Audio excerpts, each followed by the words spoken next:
Hi guys, welcome to our channel Telugu audio stories.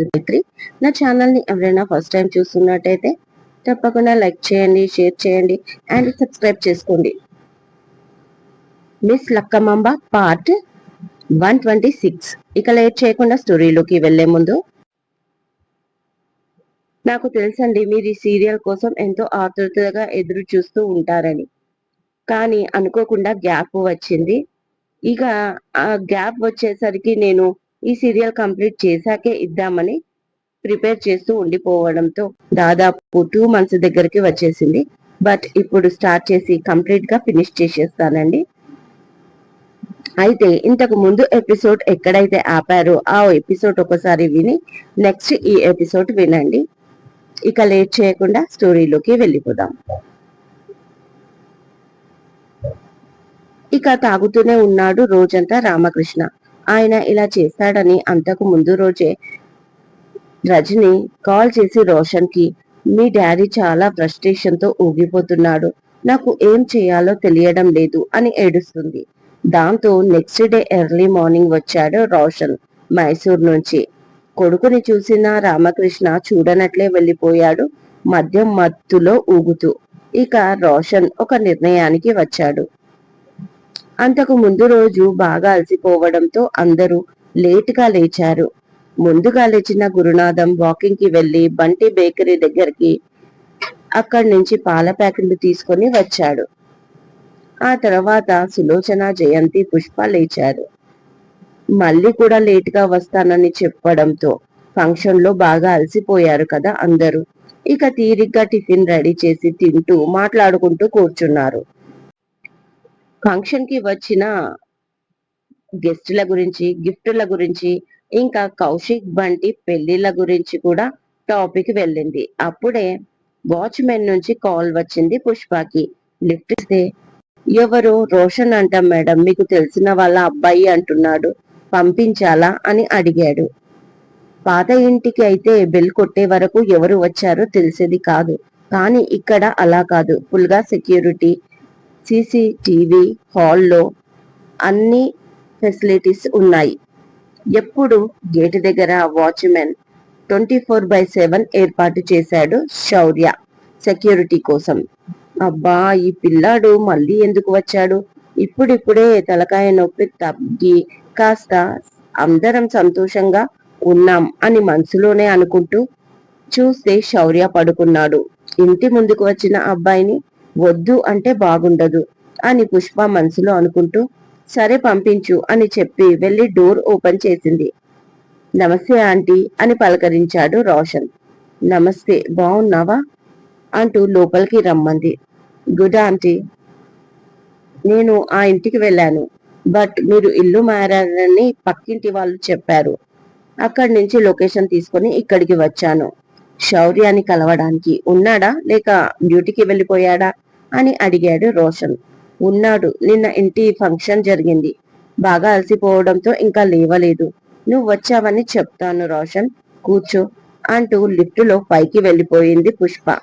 ఈలోపు జయంతి వచ్చి water ఇచ్చి, కాఫీ తీసుకుంటావా బాబు అని అడిగింది. థ్యాంక్ యూ ఆంటీ, ఏమీ వద్దు, నేను కాసేపు ఉండి వెళ్ళిపోతాను అన్నాడు రోషన్. అప్పుడే, అత్త బావెక్కడా? నిన్న నాకు ఒక ప్రామిస్ చేశాడు, అది మిస్ చేశాడా లేక కంప్లీట్ చేశాడా అని అరుస్తూ తల గోక్కుంటూ మరి బయటికి వచ్చింది లక్కీ నిద్రమత్తులో. ఒక క్షణం తనని చూశాడు రోషన్. మెరూన్ కలర్ పైన వైట్ కలర్ హార్ట్ షేపులతో డిజైన్ చేసిన నైట్ సూట్ లో నిద్రముఖంలో ఉన్న తన చూడగానే చాలా క్యూట్ గా కనిపించింది రోషన్ కి. తనకి తెలియకుండానే చిన్నగా స్మైల్ చేస్తాడు. అతన్ని అక్కడ చూసి లక్కీ షాక్ అయిపోతుంది. మళ్ళీ ఇతనేంటి ఇలా వచ్చాడు అనుకుంటూ కంగారుగా లోపలికి వెళ్ళబోతుంటే, హాయ్ లక్కీ అని వినిపించింది వెనక నుంచి. అలాగే వెనక్కి తిరిగి, హాయ్ రోషన్, అవర్ యూ అంది లక్కీ. నేను పలకరిస్తేనే తను పలకరించింది అని మనసులో అనుకుంటూ అతను కూడా I'm good, how are you అని అడిగాడు. Yeah yeah, I'm good, okay bye అని చెప్పి వెళ్ళిపోయింది లోపలికి. ఎప్పుడు లోపలికి వెళ్దామా అన్నట్లుగా ఉంది లక్కీకి. ఈలోపు శౌర్య బయటికి వచ్చాడు. వెంటనే hi Shaurya, how are you అంటూ పైకి లేచాడు రోషన్. ఐఎమ్ ఫైన్, బట్ మీరేంటి సడన్ గా అడిగేశాడు శౌర్య షార్ప్ గా. కొంచెం మాట్లాడాలి శౌర్య, ఇట్స్ అర్జెంట్ అన్నాడు రోషన్. ఓకే అని శౌర్య అనగా రండి బాబు తింటూ మాట్లాడొచ్చు అంటుంది ఇద్దరిని ఉద్దేశించి జయంతి. థ్యాంక్ యూ ఆంటీ, నేను తినేసి వచ్చాను. ప్లీజ్ శౌర్య మీరు టిఫిన్ చేయండి, నేను వెయిట్ చేస్తా అని రోషన్ అనగానే ఇట్స్ ఓకే అత్త, నేను కాసేపు ఆగి టిఫిన్ చేస్తాను. కమ్ రోషన్ అంటూ పైకి తన రూమ్ కి తీసుకెళ్లాడు శౌర్య. అప్పుడే రూమ్ నుంచి బయటికి వచ్చిన సులోచనమ్మ మళ్ళీ ఈ గుంటడు ఎందుకొచ్చాడే అని అడిగింది జయంతిని. వెనకాల పిల్లిలాగా లక్కీ కూడా వచ్చింది బయటికి, తల నిండా బెడ్షీట్ కప్పుకొని. తెలీదత్తమ్మా అంటుంది జయంతి. పుష్ప, ఆ ఎమ్మెల్యే పిల్లాడు ఎందుకొచ్చాడే నీకైనా తెలుసా అడిగింది సులోచనమ్మ కిచెన్ లో ఉన్న పుష్పని. తెలీదమ్మా, అయినా వాడు చూసుకుంటాడులే, మీరెందుకు అంత టెన్షన్ అవుతున్నారు అంటుంది పుష్ప. పోలీస్ ని కన్నది కదా, ఆ మాత్రం కాన్ఫిడెంట్ ఉంటుందిలే అని లక్కీ పుష్పాన్ని వెక్కిరించి, అయినా మీ ఎర్రి మొఖాలు వేసుకొని నన్ను చూస్తారేంటి, మీలాంటి పిచ్చి మొఖాలకి ఏం తెలుస్తుంది, ఏదైనా ఉంటే టూ ఇంటెలిజెంట్ అయినా ఈ లక్కీకే తెలుస్తుంది అనగానే, అవునా ఎందుకొచ్చాడో చెప్పవే అంది పక్క నుంచి జయంతి. అది తెలుసుకోవాలంటే వెంటనే మీరు 2 ప్లేట్స్లలో టిఫిన్, 2 గ్లాసులలో ఆరెంజ్ జ్యూస్ రెడీ చేయండి, నేను చేంజ్ చేసుకొని వెళ్ళి తెలుసుకొని వస్తా అంటుంది లక్కీ తన రూమ్ లోకి వెళ్తూ. ఇక నువ్వే చెప్పాలి మాకు అని తిట్టుకుంది సులోచనమ్మ. చెప్పు ఏంటి విషయం అడిగాడు రూమ్ లో శౌర్య. అదే శౌర్య, మా డాడీ గురించి మాట్లాడడానికి వచ్చాను, ఆయన చాలా డిప్రెషన్ లో ఉన్నాడు అని రోషన్ అనగానే, అవునా ఎందుకలా, ఎందుకన్నా మంచిది, మంచి డాక్టర్ ని కన్సల్ట్ చేసి ఏదైనా కౌన్సిలింగ్ ఇప్పించండి, ఎక్కువ రోజులు డిప్రెషన్ లో ఉంటే మంచిది కాదు అని శౌర్య అనగానే, శౌర్య నీకు అన్ని తెలుసు, అయినా నువ్వు కావాలని చెప్తున్నావు కదా అని రోషన్ అన్నాడు. మరి నీకు కూడా అన్ని తెలుసు కదా, ఎందుకు నాతో ఈ మీటింగ్, ఉద్దేశం ఏంటి? ఇప్పుడు మీ డాడీ డిప్రెషన్ లోకి వెళ్ళాడు అంటే నేనేం చేయాలి, నేనేం డాక్టర్ని కాదు కదా. నువ్వు ఎందుకు వచ్చావో నాకు అర్థమైంది, బట్ నేను ఎలాంటి హెల్ప్ చెయ్యలేను రోషన్. మీ డాడీ వెన్నుపోటు పొడిచాలని చూశాడు, అతను చేసిన దానికి నా ఫ్యూచర్ మొత్తం స్పాయిల్ అయ్యేది, ఏ మాత్రం నేను నెగ్లెక్ట్ చేసినా, అర్థమైందా అని శౌర్య అనగానే, తెలుసు శౌర్య, మా డాడీది చాలా తప్పు ఒప్పుకుంటాను, అందుకే కదా ఇంత జరిగినా కూడా నేను మీడియాలో మీకు అనుకూలంగా మాట్లాడాను. నేను మా చెల్లెలు మా డాడీని సపోర్ట్ చెయ్యలేదు, అసలు నీ వైపే నిలబడ్డాం, ఎందుకంటే నీ వైపు నిజం ఉంది కాబట్టి శౌర్య. కాకపోతే తండ్రిగా ఆయన మాకు కావాలి, ఆయనకి ఏదైనా అయితే జీవితాంతం మమ్మల్ని మేము క్షమించుకోలేం. మేము న్యాయం వైపు నిలబడ్డా కానీ ఒక రకంగా ఆయన్ని మేము కూడా వెన్నుపోటు పొడిచినట్టే కదా, అదే ఆయన తట్టుకోలేకపోతున్నాడు. బయటి వాళ్ళు కాదు, సొంత పిల్లలు మోసం చేశారని చాలా బాధపడుతున్నాడు. ఒక రకంగా తాగుడికి బానిసై మానసికంగా చాలా కృంగిపోతున్నాడు. ఒకవేళ ఆయనకి ఏదైనా జరిగితే మేము తట్టుకోలేం, ముఖ్యంగా మా మమ్మీ ఏమైపోతుందో. ప్లీజ్ శౌర్య, ఈ కేసు వెనక్కి తీసుకో ప్లీజ్ అన్నాడు. దానికి శౌర్య సైలెంట్ గా చూస్తుంటే, మరొకసారి మా డాడీని నీ జోలికి రాకుండా మేం చూసుకుంటాం, మా వల్ల మీకు ఫ్యూచర్ లో ఎలాంటి ప్రాబ్లమ్స్ రావు. అక్కడికి అనికకు కూడా నీ విషయంలో చాలా నచ్చజెప్పి తనని ఇక్కడి నుంచి పంపించేశాను. అలాగే మా డాడీని కూడా నీ వైపు కన్నెత్తి చూడనివ్వను, ఐ ప్రామిస్ యూ ప్లీజ్. ఇప్పుడంటే ఏదో కోర్టుని సవాల్ చేస్తూ పై కోర్టుకి వెళ్లాలని చూస్తున్నాడు, కానీ అది టైం పాస్ అని ఆయనకు కూడా తెలుసు. ఎట్టి పరిస్థితుల్లో ఈ కేసు నుంచి ఆయన బయట పడలేడు, అందుకే బాగా తాగుతున్నాడు, మా పైన అరుస్తున్నాడు. ఆయనకు కావాల్సింది ఓన్లీ పదవి, రాజకీయ జీవితం. రాజకీయం అంటే ఆయనకు ఆశ, ఆశ అనే కంటే కూడా పిచ్చి అనొచ్చు, అంతలా ప్రేమిస్తాడు అధికారాన్ని.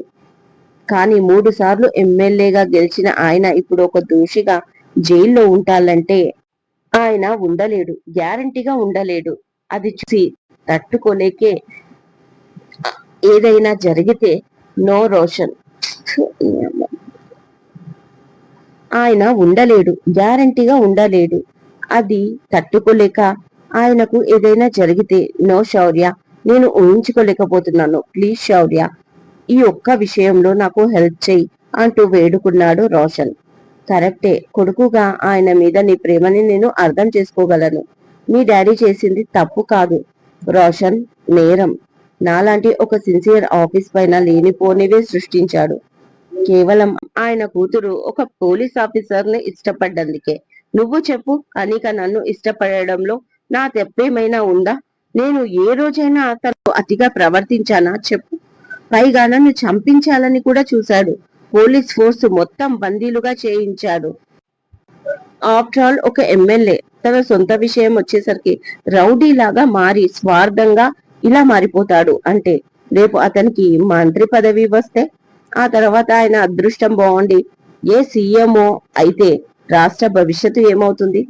రాజు అంటే తన పిల్లల్ని కాదు, తను పాలించే ప్రజల్ని కూడా పిల్లల్లా చూసుకోవాలి. కానీ ఇతను తన సొంత కూతురి విషయంలో ఆ అమ్మాయి నన్ను ఇష్టపడింది అనే కోపంతో తను లేని ఫ్రెండ్ అయినా నా తండ్రిని కూడా గుర్తు పెట్టుకోలేదు. పైగా నా పైన లేనిపోనేవి సృష్టించాడు. ఎంత స్వార్థం ఇది! చెప్పు రోషన్, మీ డాడీ చేసింది కరెక్టా? నో రోషన్, చాలా తప్పు. దీనికి శిక్షనే కరెక్ట్. ఈ విషయంలో నేను నీకు ఎలాంటి హెల్ప్ చేయలేను. కేస్ వాపస్ లాంటిది కూడా తీసుకోలేను. ఎందుకంటే నాతో పాటు ఎంతో మంది పోలీస్ ఆఫీసర్లు కూడా ఈ విషయంలో ఇన్వాల్వ్ అయ్యారు. కొంతమంది కాశీ నాయక్ ని అరెస్ట్ చేయడానికి వెళ్లి వాళ్ళ ప్రాణాల మీదికి తెచ్చుకున్నారు. ఇప్పుడు నీ మాట విని వాళ్ళందరి నమ్మకాన్ని నేను వమ్ము చేయలేను. ఏం జరిగితే అదే జరగని, న్యాయమే ఎప్పటికైనా గెలుస్తుంది. నేరానికి శిక్ష పడాల్సిందే. నేను మాత్రం కేసు వెనక్కి తీసుకునేది లేదు. నువ్వు వచ్చింది అందుకే అయితే అది జరగని పని రోషన్. అండ్ సో సారీ, ఈ విషయంలో నేను నీకు ఎలాంటి సహాయం చెయ్యలేను అన్నాడు స్థిరంగా శౌర్య. బాగా ఆలోచించుకో శౌర్య. నీకు నీ డిపార్ట్మెంట్ ఎంత ముఖ్యమో నా మటుకు నా ఫ్యామిలీ అంతే ముఖ్యం. నీ వైపు న్యాయం ఉంది కాబట్టి నేను ఒక టైంలో నీ వైపు కూడా మాట్లాడాను. కొడుకుగా తండ్రి విషయంలో నేను పడుతున్న బాధని నువ్వు అర్థం చేసుకోవాలి. ఈ టైంలో నీ సపోర్ట్ ఆశించి వచ్చాను. నువ్వు నాకు సహాయం అందించకపోతే తర్వాత నువ్వు కూడా బాధపడాల్సి వస్తుంది అంటూ మంచి మాటలతో వినలేదని వార్నింగ్ ఇచ్చాడు రోషన్. ఓ రియల్లీ అంటూ శౌర్య గట్టిగా నవ్వి, మొత్తికి ఎమ్మెల్యే కొడుకువి అనిపించుకున్నావు. ముందుగా మాటలతో, ఇక వినకపోతే బెదిరింపులు అని శౌర్య అనగానే, నాకు నేను బెదిరించాలని లేదు శౌర్య. ప్లీజ్ నా బాధని అర్థం చేసుకో. ఈ ఒక్క విషయంలో హెల్ప్ చెయ్యి. ఫ్యూచర్ లో నీ జోలికి మేము రాము. ప్లస్ ఫ్యూచర్ లో కూడా నీకు ఎలాంటి హెల్ప్ కావాలన్నా నేను ముందుంటాను. ఐ ప్రామిస్ యూ అన్నాడు రోషన్. నో రోషన్, ఈ విషయంలో నేను నీకు ఎలాంటి హెల్ప్ చేయలేను. మళ్ళీ మళ్ళీ అడక్కు. ఈ మాట కూడా నేను చెప్పలేను. నా ఉద్దేశంలో నిందితుడు ఎంతటి వాడైనా వాడు చేసిన నేరానికి శిక్ష అనుభవించాలి. కానీ క్షమాభిక్షలతో ఒక మనిషిలోని స్వార్థాన్ని, కుట్రని, కుతంత్రాన్ని చంపలేం. ఇక మనిషిని ఎలా మారుస్తాం? అతని నైజం ఎప్పటికీ మారదు. ఇందులోంచి బయటపడితే ఇంకా శక్తి ఎక్కువ అవుతుంది. నన్ను ఎవరు ఏమీ చేయలేరు అని, కాబట్టి దానికి శిక్ష అనుభవించాల్సిందే. వాళ్ళకి మరొకసారి తప్పు చేయాలన్నా కాస్త భయం కలుగుతుంది అన్నాడు శౌర్య. Okay fine. ఒక రకంగా నా చెల్లిని నీ విషయంలో బాధపడింది. ఇప్పుడు నా తండ్రి ఈరోజు నేను కూడా ఇక వీటికి నువ్వు సమాధానం చెప్పే రోజు త్వరలో వస్తుంది అనుకుంటున్నాను అని కోపంగా పైకి లేచాడు రోషన్. నువ్వు ఏది అనుకున్నా నేను మాత్రం అనుకున్నదే చేస్తాను. ఎందుకంటే నేను న్యాయం వైపు ఉన్నాను అన్నాడు సీరియస్ గా శౌర్య. నీ డ్యూటీ నువ్వు చెయ్యి. నా తండ్రిని ఎలా కాపాడుకోవాలో అన్ని దారులు నేను వెతుకుతా. చూద్దాం ఎవరు గెలుస్తారు. కానీ ఒక్కటి గుర్తుంచుకో, ఈ రోజు నేను ఎప్పటికీ మర్చిపోను. సహాయం కోరి మీ ఇంటికి వస్తే నువ్వు నాకు నో చెప్పావు చూడు, ఇది నేను లైఫ్ లాంగ్ గుర్తుంచుకుంటాను అని రోషన్ మాట పూర్తి కాకముందే, అఫ్ కోర్స్ గుర్తుంచుకో. ఒక సెల్ఫీ కూడా తీసుకో ఈ మూమెంట్ ని చూసుకోవడానికి. సేమ్ టైం న్యాయం వైపే ఉండే మనుషులు ఎప్పుడు ఒకే మాట మీద ఉంటారని కూడా అర్థం చేసుకో రోషన్ అన్నాడు శౌర్య. ఇదండి ఇవాళటి ఎపిసోడ్. ఈ ఎపిసోడ్ మీకు నచ్చినట్టు అయితే నాకు కామెంట్ లో చెప్పండి. అలాగే లైక్ చేయండి, షేర్ చేయండి, హైప్ ఇవ్వండి, సబ్స్క్రైబ్ చేసుకోండి నా ఛానల్ ని. మరొక మంచి ఎపిసోడ్ తో మీ ముందు ఉంటాను. మైత్రి.